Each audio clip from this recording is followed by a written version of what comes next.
Eschatologie et prophétie, une série d'émissions proposée par le Père François Dominique de la communauté des Capucins de Bastia. Bonjour à vous tous, chers auditeurs, heureux de nous retrouver pour notre émission Eschatologie et prophétie.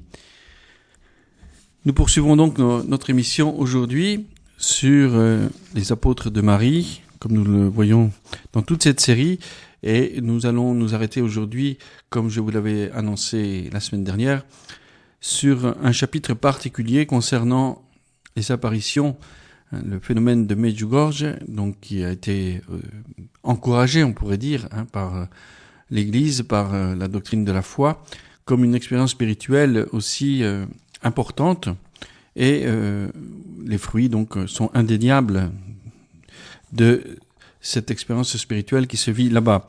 Alors pour ceux qui connaissent aussi ce lieu, bien nous savons que dans ce lieu, on parle aussi de fameux secrets, des 10 secrets, comme on les appelle couramment. Donc nous allons voir un peu dans notre émission aujourd'hui ce thème des 10 secrets. Qu'est-ce que nous pouvons en dire et en quoi ils concernent, etc.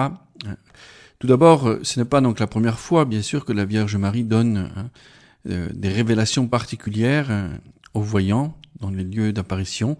Ça a été le cas à la Salette aussi, à Mélanie. Ça a été le cas aussi même à Bernadette. Donc on ne connaît pas le contenu à Bernadette, mais Bernadette aussi a reçu un secret. Et puis il y a des secrets aussi qui sont appelés à être révélés, donc comme je le disais à la Salette, à Fatima aussi bien sûr. Ce sont peut-être les plus populaires, on va dire, surtout à partir de ce 3e secret. C'est un seul secret en fait à Fatima, mais on pourrait dire voilà qui a été divisé en 3 parties. Et la 3e partie donc a été rendue publique en l'an 2000 sous la demande du pape Jean-Paul II par le cardinal Ratzinger qui était alors préfet de la doctrine pour la foi. À Medjugorje donc on parle donc de 10 secrets qui ont été révélés aux voyants. Alors certains ont reçu les 10 secrets, d'autres n'en ont reçu qu'une partie, c'est-à-dire que 9 en particulier. Donc sur les 6 voyants de Medjugorje, sur les 6 enfants qui ont eu la grâce de voir la Vierge Marie, d'entendre ses messages, 3 donc ont reçu les 10 secrets, et 3 autres en ont reçu que 9, et donc ils attendent toujours la révélation pour eux de ce 10e secret qui viendra à un temps fixé, dont nous ne savons pas le temps, mais voilà, la Vierge Marie leur a révélé que eh bien, ils auront le contenu du 10e secret au début des événements concernant ceci. Pour cette émission, donc, je vais m'appuyer aussi sur un livre du fondateur de Radio Maria, le père Livio Fanzaga, donc, qui est un grand connaisseur de Medjugorje, qui connaît particulièrement et personnellement les voyants, qui les a interrogés aussi sur ces 10 secrets, et sur ce que nous pouvons en dire. Il y a certaines choses donc qui sont rendues publiques, d'autres voilà qui sont vraiment tenues secrets. Et voilà, donc ce n'est pas la peine de vouloir essayer de percer les secrets, ce n'est pas ça le but, mais surtout de voir comment nous pouvons recevoir tout ça. C'est ça qui nous intéresse, comment nous pouvons le recevoir, quel est le message aussi pour nous à entendre aujourd'hui à travers cela. Les 10 secrets de Medjugorje. Les 10 secrets ont été donc révélés par la Reine de la Paix, aussi voyant dès les premières années de ses apparitions, en particulier à Mirjana, déjà à Noël 1982, elle a reçu donc de la Vierge le 10e secret, et un fameux rouleau de parchemin sur lequel seuls les 10 secrets étaient inscrits, avec une indication de l'événement, du lieu et du moment exact où il se produira et même de sa durée. Donc, ces 10 secrets concernent, donc on pourrait dire 10 événements qui auront lieu, qui ont été transmis aux voyants, et en particulier à Mirjana. Comme nous allons le voir, donc Mirjana a une mission particulière par rapport à cela. Elle a reçu sous forme d'un rouleau de parchemin qui est voilà, donc un rouleau de parchemin classique, on pourrait dire, mais que personne ne peut lire. Personne ne peut en lire le contenu. Pour l'instant, seule Mirjana est capable de déchiffrer, de lire, d'interpréter ce qu'il y a écrit dessus. On a d'ailleurs interrogé souvent Mirjana sur ce fameux rouleau de parchemin. On lui a demandé de le présenter et il a aussi subi diverses analyses, etc. Il ne s'est jamais refusé à le présenter puisque de toute façon, personne n'est capable de lire ce qu'il y a vraiment écrit dessus. Elle témoigne même que certaines personnes ont vu des versets, on peut dire poétiques, des vers poétiques écrits dessus, certains, mais rien du contenu réel. Alors voilà, c'est une chose particulière donc, mais qui nous concerne nous aussi bien sûr, puisque on parle ici d'événements et du concret, de lieux, de moments exacts où tout cela se produira.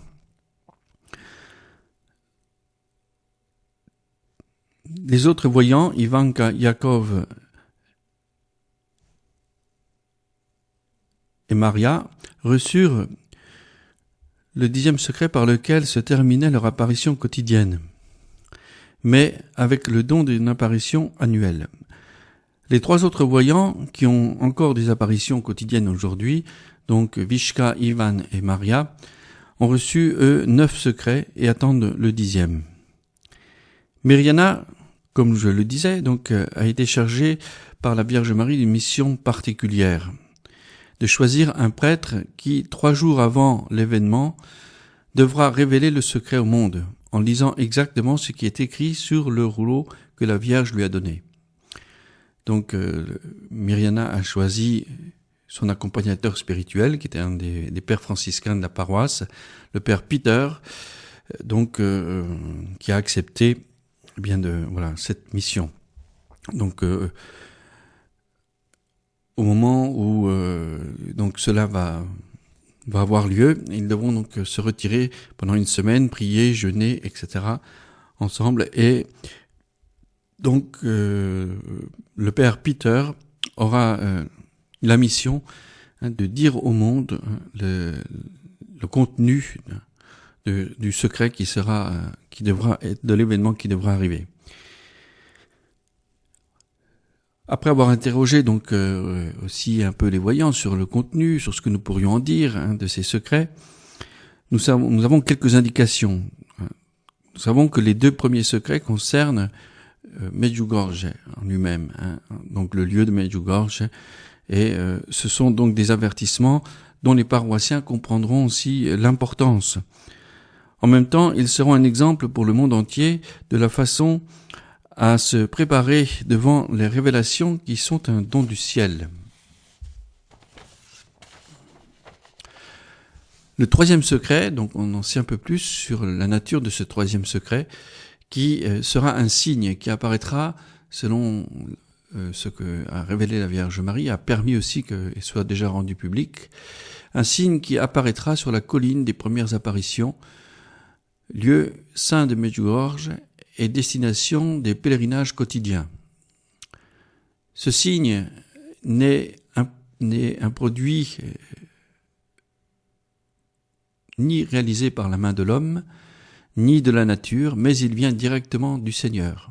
Donc, un signe qui n'est pas produit par la puissance de l'homme, ni par la nature, mais qui vient directement du Seigneur.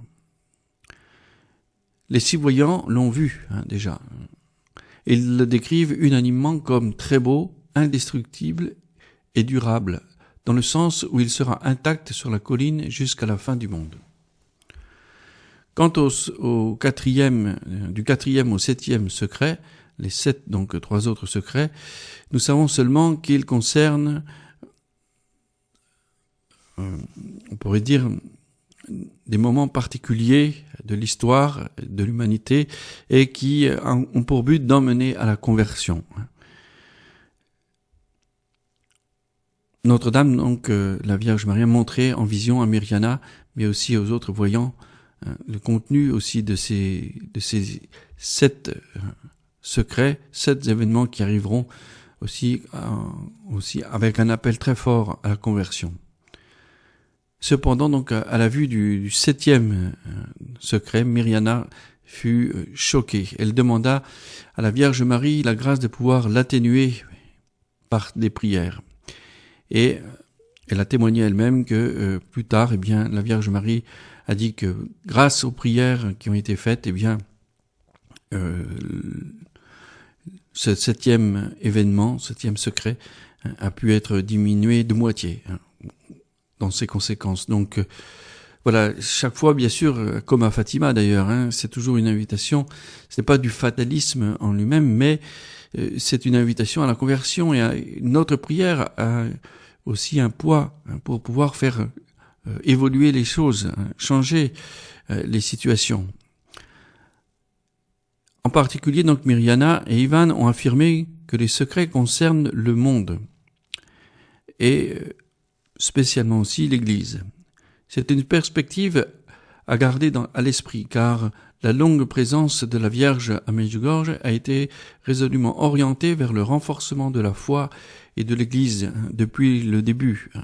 Depuis le début, le contenu des messages ont tourné autour, de renforcer notre foi et de prier pour l'Église et d'être membre actif dans l'Église. Puisque le lieu sera indiqué dans la révélation du secret, on peut dire qu'il s'agit d'une question d'événement localisé, mais bien sûr, on ne sait rien d'autre. Il n'est pas possible de savoir quelle partie du monde sera touchée et dans quelle mesure elle pourrait l'être. Mirjana a refusé dans l'interview accordée à Radio Maria de préciser si les secrets seront révélés un par un ou différemment, c'est-à-dire tous ensemble. On ne sait pas non plus combien de temps séparera le premier du dernier, du 10e secret.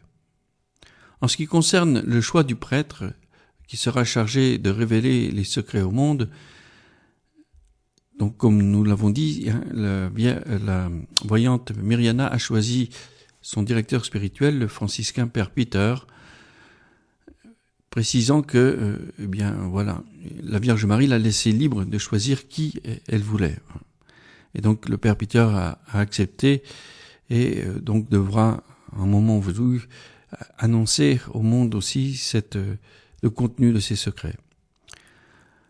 Les 5 autres voyants ont également été informés directement par la Vierge et seront actifs dans le temps des secrets de la manière dont la GOSPA organisera pour chacun d'eux. Avec la révélation du 10e secret, il serait douloureux de cesser les apparitions quotidiennes pour Vishka, Ivan et Maria. Cependant, Vishka, en direct sur Radio Maria, a révélé en décembre 2006 que la Vierge a fait en sorte que l'un d'eux continue à avoir des apparitions quotidiennes aussi longtemps que les secrets se dérouleront et même au-delà. Cela signifie que Notre-Dame sera présente tout au long du temps des secrets, et avec des apparitions aussi et des messages, nous pouvons supposer, apportant lumière et réconfort à tous ceux qui traverseront les moments de grande tribulation, parce que ce sont des moments de tribulation particulière, mais nous aurons la grâce d'avoir le réconfort, la lumière de la présence de la Vierge Marie au milieu de nous. Alors voyons un petit peu comment nous pouvons interpréter ces événements qui doivent arriver. Il ne s'agit pas de trembler de peur, ce n'est pas cela du tout, et même la Vierge Marie a dit que c'était un temps de grâce qui sera donné à l'humanité. Vous vous rappelez peut-être que le 13 juillet 1917 à Fatima, la Vierge, après avoir révélé la présence de l'enfer, du purgatoire et du ciel aux enfants, a révélé aussi que à la fin, son cœur immaculé triomphera, que la Russie se convertira, que son cœur immaculé triomphera, dans ses propres mots. Et donc, la Vierge Marie, on pourrait dire, a donc un plan de salut, un plan particulier d'action, de présence aussi, pour nous aider à vivre ces temps d'épreuve. Beaucoup considèrent le temps des secrets comme une série d'événements catastrophiques causés par une guerre avec des armes dévastatrices dont les arsenaux des grandes et moyennes puissances sont de plus en plus pourvus. Bien sûr, quand nous regardons l'actualité aujourd'hui, que nous voyons un peu l'arsenal des nations qui sont en conflit, nous pouvons bien sûr tomber dans une certaine forme de catastrophisme, c'est-à-dire, au fond, si on commence à utiliser l'arme nucléaire, qu'est-ce qui va en arriver? Tout sera détruit, etc. Sans aucun doute, cette composante est présente et se fonde à la fois sur les paroles de la Vierge Marie et sur le témoignage des voyants, non seulement sur la puissance et la réalité des armes nucléaires qui existent, mais leur utilisation est ouvertement menacée de l'emporter dans une éventuelle guerre. L'opinion publique mondiale est consciente que le monde risque de s'autodétruire, alors que les États continuent de dépenser pour des armements de plus en plus destructeurs dans la paralysie totale des organismes internationaux. Il ne fait aucun doute que l'avènement de la pandémie est une catastrophe inattendue aux origines mystérieuses, et par la suite l'agression de la Russie contre l'Ukraine, signe avant-coureur d'un conflit peut-être mondial, suscite l'intérêt pour le sujet des secrets et amplifier aussi leur perspective catastrophique. Mirjana, dans une récente interview, a déclaré affirmant que les secrets concernent l'Église et le monde entier. Ivan, lui, avance sur la même ligne en soulignant que l'Église a une importance particulière. Cela ne devrait pas être surprenant car la Reine de la Paix a montré dès le début une préoccupation particulière pour le réveil de la foi et le renouveau de l'Église. Au cours de sa longue présence, elle a essayé à travers la paroisse de Medjugorje en particulier de créer un mouvement de conversion, d'appel sans cesse à la prière et à la conversion, adressant également son appel aux prêtres qui sont venus ici en ce lieu en grand nombre de différentes parties du monde, suscitant aussi des conversions et des vocations. La sollicitude de la Vierge Marie pour l'Église est sans aucun doute prééminente, et son appel au jeûne et à la prière pour arrêter les guerres, aussi violentes soient-elles, a été constant. Là aussi, à Fatima, la Vierge Marie a dit qu'avec la prière du rosaire, nous pouvons même arrêter les guerres. Et depuis les apparitions de la Vierge Marie au XXe siècle, fin du XIXe et XXe siècle, eh bien, elle ne cesse de nous inviter à prier pour la conversion des pécheurs, et en particulier avec cette arme du rosaire. Jusqu'à présent, la Vierge Marie n'a jamais parlé ouvertement de l'Église en ce qui concerne le temps des secrets. Elle dit que nous avons pourtant rejeté la foi et la croix et que nous sommes devenus comme des païens. C'est pourquoi Satan a gagné en puissance et règne et moissonne les âmes. Et donc il y a un appel urgent aussi à la conversion, à retourner à Dieu d'une manière personnelle, mais aussi d'une manière communautaire même. Si nous ne retournons pas à Dieu et à ses commandements, nous n'aurons ni salut, ni futur, ni salut éternel. Il est clair que la Vierge est d'abord préoccupée par la pandémie spirituelle qui conduit les âmes à la perdition. Nous pouvons dire que tout le temps de sa présence est consacré à préparer l'Église aux épreuves imminentes qui l'attendent. Là aussi, il n'y a rien de surprenant si nous prenons les textes de la parole de Dieu déjà, en parlant des textes de Jésus, qui parlent des temps qui précèdent sa venue, et puis aussi le texte du catéchisme de l'Église catholique, numéro 675-676, qui parle de cette épreuve ultime de l'Église. Et le livre de l'Apocalypse nous montre bien que le retour du Christ se passe aussi dans une certaine lutte qui va crescendo.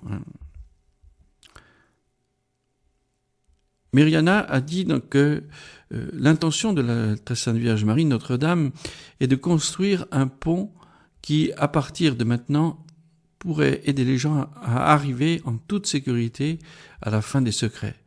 Ce pont est formé par des prêtres et doit être large et fort pour pouvoir supporter tous ceux qui passent et tous ceux qui le franchissent. Donc le pont de la miséricorde. Le pont aussi, de toutes les œuvres de salut, que ce soit les sacrements, la parole de Dieu, la prière personnelle, tout ce qui contribue à notre salut. La présence de l'Église dans le temps des secrets est centrale. Comme dans le 3e secret de Fatima, lorsque Notre-Dame a montré aux 3 enfants la persécution sanglante de l'Église alors qu'elle montait en procession sur le chemin du Calvaire. Selon l'interprétation du pape Benoît XVI, à l'occasion de son pèlerinage à Fatima en 2007, ce scénario dramatique, donc la 3e partie du secret de Fatima, concerne en partie le passé, la persécution communiste de l'Église. Certains peuvent y voir aussi la tentative d'attentat sur le pape Jean-Paul II, et aussi en partie l'avenir, a-t-il dit. Donc, c'est comme si, il y avait encore quelque chose qui n'était pas encore pleinement réalisé. Cependant, à la suite des secrets de Fatima révélés le 13 juillet 1917, l'Église subira non seulement une persécution féroce, mais sera également déchirée par une apostasie de la foi. C'est ce que Notre-Dame a fait comprendre lorsqu'elle a dit aux 3 voyants que le Portugal aurait conservé le dogme de la foi. De là, nous pouvons comprendre que le temps des secrets sera caractérisé avant tout par une épreuve insidieuse contre la foi, à laquelle la Vierge veut nous préparer.